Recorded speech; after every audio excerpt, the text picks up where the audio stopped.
All right, my people. Fulan Speaks is back today for another video here, sports. And what I noticed today was this interesting video, and it was initially a question posed to both Stephen A. Smith and Max Kellerman, the distinguished gentlemen at ESPN. And basically, the question was about how they felt about the Sixers' performance last night in a game where they defeated the New Orleans Pelicans, 111 to 110.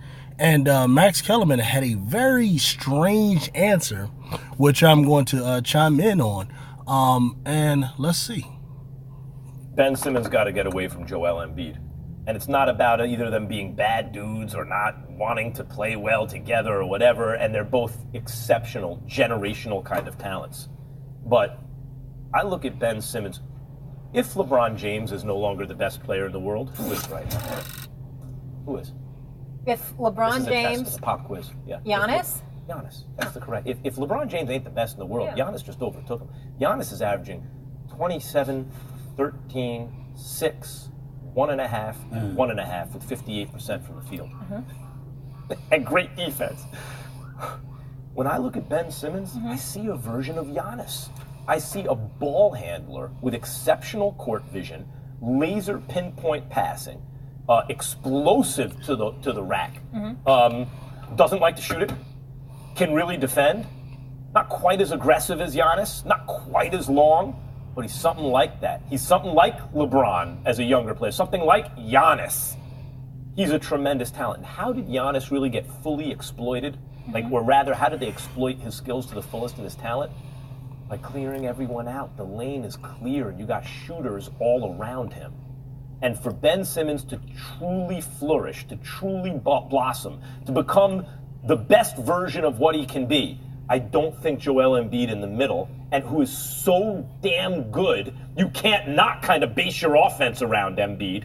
I don't think Embiid clogging the middle is what he needs. And even though So Embiid who do you can't keep? play, This is the stupidest comment that I've ever heard. And this is coming from a man who lately has been making stupid comment after stupid comment, stupid take after stupid take. I mean, this is from the same guy who claims that LeBron James is the equivalent of 2 MVP players, which doesn't explain why when he goes, you can't be the equivalent of Steph Curry and Kevin Durant, and then when you lose to them in the finals, the excuse be, well, he doesn't have enough help. Come on, man.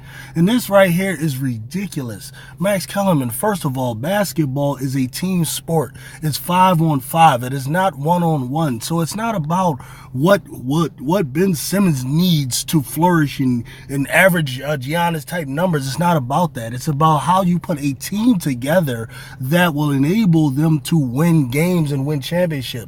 Ultimately, the greatest thing that Ben Simmons can throw on his resume, beyond scoring a bunch of points and grabbing a bunch of rebounds and getting a bunch of assists and racking up a bunch of triple doubles, is actual championship trophies, victories. That's the way the Philadelphia 76ers can keep both of them. Sure, it would be nice to see Ben Simmons get up there and put all those points up like Giannis is putting up and all that type of stuff, which he isn't ready for anyway. You're talking about a second-year player, so to even compare them like that is kind of stupid at this point anyway.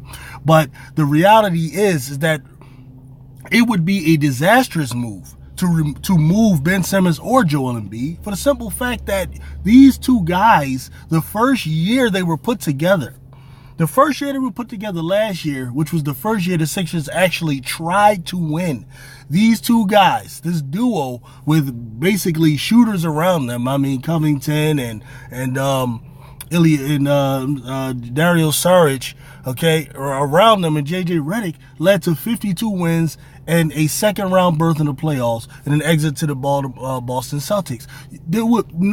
You don't take and fucking break something like that up. Max Kellerman is literally got to be out of his mind. This is the stupidest take I've ever heard from a guy who's clearly probably has been told by his producers that his job is in jeopardy, that he's just not giving up enough hot takes, that he's boring. He's been told something, I'm convinced, that he has to start stepping it up, and this is his way. Just say stupid shit. Embiid or Simmons? honestly, they're both tremendous. You can't go wrong either way. But for Simmons' sake, I think he needs to get out of Dodge. I am struggling to listen to you talk basketball. You're starting to really, really. You ain't the only one, Stephen A. Get to me.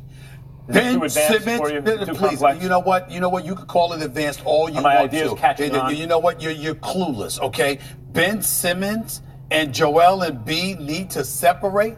Ben Simmons with this ball handling skills and everything else in between. Are you kidding me? That makes no sense whatsoever. Excuse me. Ben Simmons needs to work on his perimeter shot. That's about all that's missing. This young stud, an absolute superstar, the whole bit, okay? The bottom line is, here's the reality of the situation. Ben Simmons is a superstar in the making.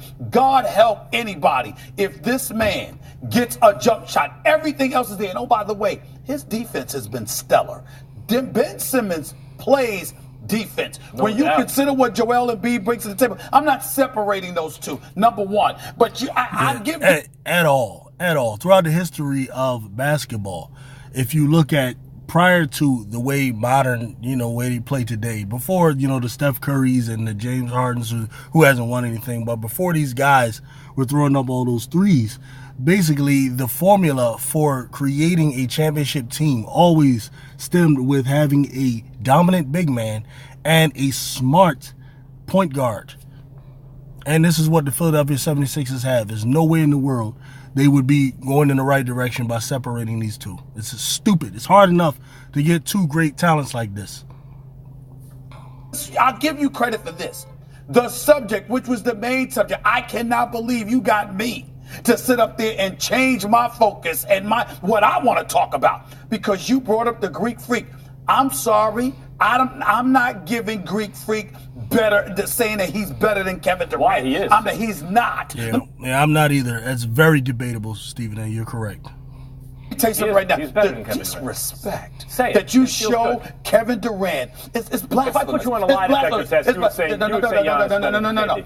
Kevin Durant 27 and 7. Kevin Durant 89% from the free throw line. Kevin Durant a better perimeter shot. First of all, Giannis Antetokounmpo has never even gotten out of the first round of the playoffs, Max. Okay, so I understand you're in love with his athleticism and that sort of thing. I get it. But to say that he's already better than Kevin Durant is ridiculous. Even prior to Kevin Durant going to the to the Golden State Warriors, even in OKC, his resume in OKC is something that Giannis has yet to even match. And he did it in the Western Conference. Max, come on, man. Greek Freak ain't even in this He's class. Oh, by the way, KD. he can play defense as well, and he has been playing defense. Excuse me, I let you talk. Did I say anything? I sat here. I didn't say it. This is another thing about Max Kellerman as well. He's a horrible debater simply because he does not have the emotional fortitude to sit back and allow his opponent to get his point out before he responds. Many times he has to jump the gun and he has to interrupt the other person. I give Stephen A. a lot of credit for having patience with Max Kellerman, because somebody like me be done yelled at him, threw something at him, or smacked him from across the table. A word while I listen to your dribble. Stay with me. The point is, when you look at the Greek Freak, okay, there has been a time in the past where Shaquille O'Neal, wasn't he the most dominant? Look at Max's face. You can even tell he doesn't even believe the shit he's saying. Oh, yeah. Was he the best? Yes, he was. No. He was not the best player in the NBA. He was the most dominant. He was also the best. The most dominant And there were years where he was the best. offensive force in the NBA. And the best. But he was not the best player. Excuse me. He was never the best. Shaq was never the best player in the league. He was not the best player. He Was an Shaq MVP. ever the best player in the league? From here, they're really getting into something else that I don't really particularly care about, whether or not they're trying to argue is the dominant player equal to the best player in the league always. And I understand where Stephen A. is going with it. But with Max, you're not going to get anywhere trying to make this argument, because Max is one of those types of individuals who believes himself to be uber intelligent. And because of that, he has a problem with admitting, if he's making a stupid point or whatever. Like, this is assuming he's even serious with half his points, because I don't even think he believes most of that. And brothers and sisters, excuse me for some of the language I've been using here, but this here really, really annoys me, because I'm a Sixers fan and I've been listening to this type of stuff, just from our own fan base. You have a fan base of people that are very immature, easy in their basketball knowledge or immature in their ability to have patience, because ultimately, if you understand basketball and if you've been watching it for years, you would know that players develop when they come from college, especially players that are one and done players who did not benefit from like the 4-year teaching of a Jay Wright or the 4-year teaching of a, you know, of like a Krzyzewski and that type of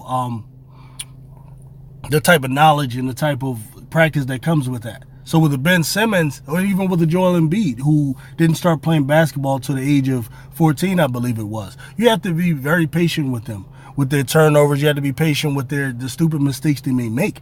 And many Sixers fans are not able to just look at the fact that they won 52 freaking games and got to the second round of the playoffs and take that as a positive. But many want to like look at, okay, what Boston is doing or look at what Milwaukee is doing and all of that, and like forget that stuff. All right, focus on your team and understand where they are. Like, you have to understand as a Sixers fan, what the Sixers are doing is not normal. It isn't. You're comparing them to players who are like in their 6 years and 7th year and things like that. You're talking about players in their 2nd and 3rd years, man. All right, so like have your use your brain and understand what you're dealing with and understand what this is going to take. But as for Max Kellerman, I'm telling you, the guy's a fraud. I don't know if his job was on the line and that he was told he needs to just have more hot takes and more clickbait type of stuff. But it's something like that going on, man. Until next time, like this is Fulan Speaks. Please subscribe to this channel. Come on, we're trying to build this up. Click a like on it if you like it. If not, let me know how you feel about what we got into. If you disagree with what I'm saying, let me know how